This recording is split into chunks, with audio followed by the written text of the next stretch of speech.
How's everyone doing today? Today we'll be looking at 5 strange wars and expeditions of early America, so get settled in as we explore the strange and haunting world of America's colonial past. To begin, we'll start off with an expedition that most of you probably know, Braddock's defeat of 1775. Braddock's expedition of 1775 was a major military defeat suffered by the British in the French and Indian War. The British, after a series of setbacks upon the outbreak of war, planned on capturing Fort Duquesne, which was a major French fort located in modern-day Pittsburgh. Braddock led around 2,100 men deep into the Pennsylvania wilderness in search of the fort, with disastrous results. To begin, after a series of defeats suffered by the French and their Native American allies, Edward Braddock was sent from England to defend our colonies against French invasion as commander-in-chief of the British Army in North America. Upon his arrival, he found the Virginia government in disarray, with the people in panic with little resources to support an army. Braddock, with the help of 2 regiments from England, set off to Wills Creek, present-day Cumberland, Maryland, to meet with a young George Washington, who was regrouping after suffering a defeat at Fort Necessity. Braddock then combined his troops with Washington and left for Fort Duquesne, where he hoped to catch the French by surprise with his British regulars, not trusting Washington and his militia, believing them to be uneducated hicks unable for the task. After alienating himself with the locals, Braddock set off with a small army in hopes of taking a string of French forts, ending with the capture of Fort Niagara. Washington was promoted to colonel and made aide-de-camp to General Braddock at the age of 23 and would lead the way during the expedition. Taking the same small road Washington trekked the year previous when he tried to take Fort Necessity. Braddock also tried to recruit Indian tribes in the region, but few joined him on the expedition. Caught between 2 great powers, smaller tribes stayed neutral. Only Braddock's victory would tip the balance in Britain's favor. Leaving on May 29th, the expedition was plagued with logistical setbacks. Moving heavy cannons and wagons filled with food through the Allegheny Mountains proved impossible, with the expedition stopping several times to build roads for their cannons. This gave the French and their native allies time to launch a preemptive strike against Braddock. With Colonel Claude Pierre, the Canadian commander of Fort Duquesne, knowing that his fort wouldn't survive shelling from British cannons, decided to attack. Claude's field commander, Daniel Beaujeu, planned to ambush the British and American militia once they crossed the Monongahela River. To inspire the native tribes and French troops to fight with him, outnumbered and outgunned, Beaujeu covered himself in native war paint. On July 9th, Braddock's small army crossed the river without any resistance. During the crossing, Washington frequently tried to warn Braddock that warfighting was completely different in the frontier. Braddock, of course, didn't listen to Washington. The guy obviously didn't know what he was talking about. As a result, Braddock's troops marched headlong into French troops, who arrived late to their respective ambush, but still managed to completely eviscerate the British, who formed up in line formation and were picked off easily by the French and their native allies. Hiding behind trees and rocks, they quickly managed to partially encircle the British, who moved forward in set-piece style, Braddock acting like he was fighting a battle in France, then in central Pennsylvania. Braddock also tried to bring up his artillery, but there simply wasn't any room. After several hours of brutal close-quarter fighting, Braddock was shot off his horse and died soon after. The British army then quickly dissolved, with his troops routing in terror. Washington managed to gather the remnants of Braddock's army and led a rearguard action back to friendly lines. The casualties of this battle were enormous. For colonial standards, with around 1,000 British casualties compared to the French and their native allies, who lost around 87 men altogether.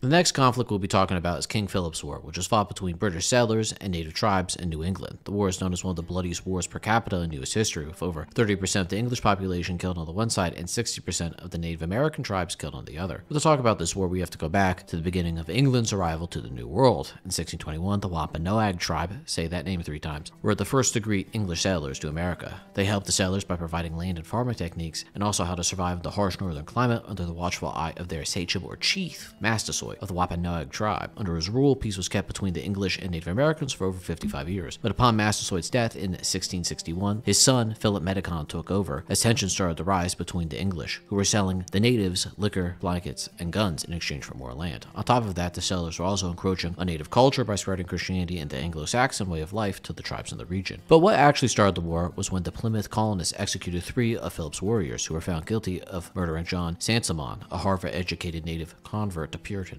Philip was the man behind the murder, ordering his death because he believed that John was a spy. Over the next 6 months, colonial militia and their native allies went to war with Philip, with raiding parties fighting each other all throughout Massachusetts, Rhode Island, Connecticut, and Maine. The war quickly expanded to the Narragansetts tribe, who at first tried to stay neutral but had individual warriors taking part in raids for Philip. In response, the governor of Plymouth, Joshua Winslow, raised the largest army in American history at that point, over 1,100 men. With the goal of launching a preemptive strike against the Narragansetts people, the settlers and their native allies enacted a scorched earth campaign into Narragansett's territory, causing Philip's allies to retreat to an island amid a frozen swamp in West Kingston, Rhode Island. The militia found the island and crossed it in December, breaching the fort in a battle later known as the Great Swamp Fight, where the Narragansett's people fought to the end. By the end of the day, the fort was taken over, with 600 of the Narragansett's people killed in the ensuing battle, while the militia only lost a mere 150 troops. After the Great Swamp Fight, the surviving Narragansetts took over as war leader, with Philip's troops being drawn into a new war with the Mohawks in upstate New York. The Narragansetts gathered a coalition of tribes and launched a Black Flag War against the colonists in the attempt to drive the Europeans into the sea. They managed to destroy all white settlements in Rhode Island, driving the remaining colonists to leave the mainland and retreat to islands. The Narragansetts during the offensive captured and tortured any settler they found in ritualistic murder, which further terrorized the English. In August 1676, Benjamin Church led an expedition against the natives that eventually killed King Philip in the process. By September, the colonists gathered enough support from allied tribes in the region and launched a counterattack, driving the Narragansetts out of New England, killing thousands in the process and enslaving the survivors. By the end of the war, southern New England was cleared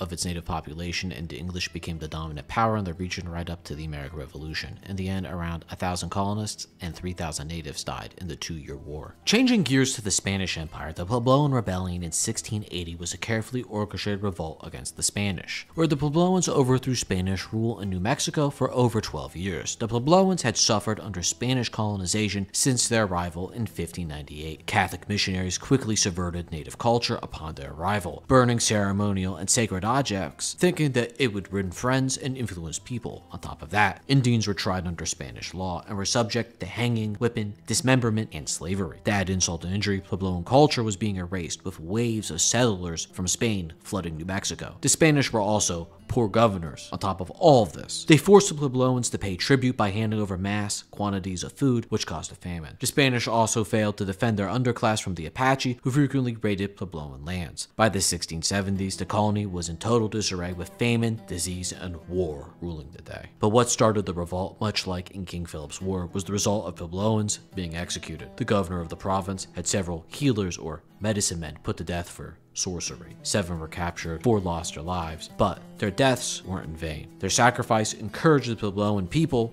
to rise up against the Spanish and race to the capital of New Mexico, Santa Fe, to rescue the 3 surviving medicine men. The Puebloan arrived in force and made the Spanish governor, Trevino, release the surviving healers. Trevino wanted to fight the Puebloans out in the open, but most of the soldiers were out fighting a hopeless war against the Apache. As a result, a Puebloan healer and religious leader named Pope was freed. Following his freedom, the Pope and a number of other leaders planned a revolt against the Spanish. Over the next 5 years, the Pope gathered support from neighboring tribes, telling his followers that the gods would reward them for expelling the Spanish once and for all. The Pope then launched his war in 1680, after gathering around 2,000 warriors. The Spanish were aware of the attack, but did little to stop it. They only had around 150 soldiers in their army, with most of their people scattered across New Mexico. The war was short, with the scattered settlers being defeated in detail. The survivors retreated to Santa Fe, where the Pope surrounded the city, cut off the water supply, and put the governor under siege. After about a week, food and water ran dry. Desperate, the governor led a daring breakout with his few surviving troops. The governor managed to carve out a small breakout with heavy casualties and escape with the surviving settlers. For the next 12 years, the Puebloans lived free from Spanish rule,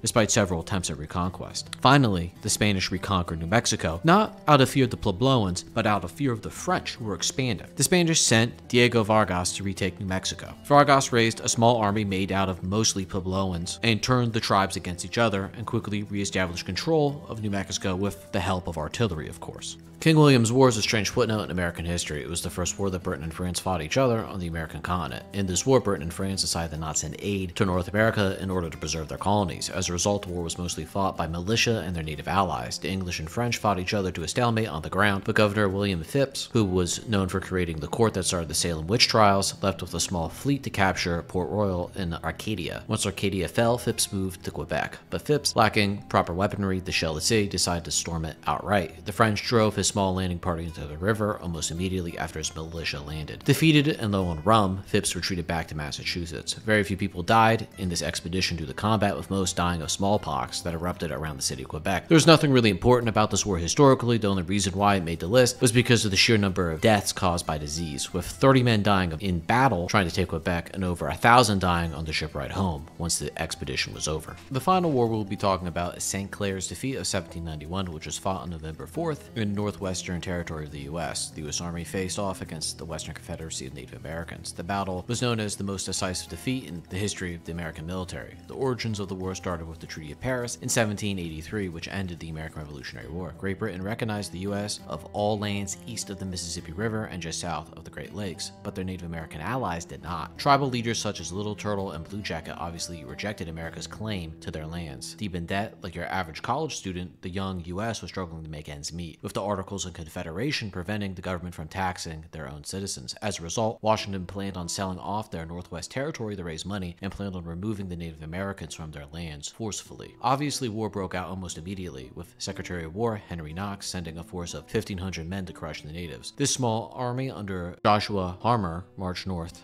and was ambushed by the tribes, who defeated his army in detail. Frustrated, Washington sent St. Clair to rally Harmer's army and counterattack. Clair had orders to attack in the summer, but due to logistical setbacks, he didn't leave till late October. Clair's small army was a mess, with little supply and poorly trained conscripts and militia fighting each other instead of the enemy. Clair struggled to rein in his own men while being shadowed by the natives. On November 3rd, the natives attacked, with over 600 American troops killed in the fighting, with only 24 men surviving the battle unscathed. St. Clair and his survivors made their way back to friendly lines, where Clair was promptly fired, and Mad Anthony Wayne was sent out a few years later, where he finally ended the war. If you made it this far, thanks for watching this strange video on wars of early America. If you like what you saw, consider liking and subscribing. Thank you, and goodbye.